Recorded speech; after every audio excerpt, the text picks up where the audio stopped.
जर आई वडील आनंदी नसतील तर समजून घ्या देवही आनंदी नाही. आज अनेक मुले मंदिरात जाऊन तासन तास पूजा करतात, दिवे लावतात, दानधर्म करतात, नतमस्तक होतात. पण तीच मुले घरी येऊन त्या आई वडिलांशी मोठ्या आवाजात बोलतात, ज्यांनी स्वतः उपाशी राहून त्यांना खाऊ घातले. एकदा मनापासून विचार करा, अशी पूजा खरोखर देवापर्यंत पोचते का? लक्षात ठेवा, देव दगडातील मूर्तींमध्ये कमी आणि तुमच्या आई वडिलांच्या चेहऱ्यावरच्या हास्यात जास्त असतो. ज्या दिवशी तुमच्यामुळे तुमच्या आईच्या डोळ्यात पाणी येईल त्या दिवशी केलेली सर्व पूजा व्यर्थ ठरते.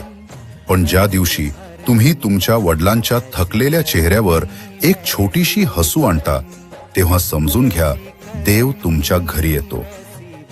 आयुष्यात काही मोठं बनायचं असेल तर सर्वात आधी आपल्या आई वडिलांचे मन जिंका.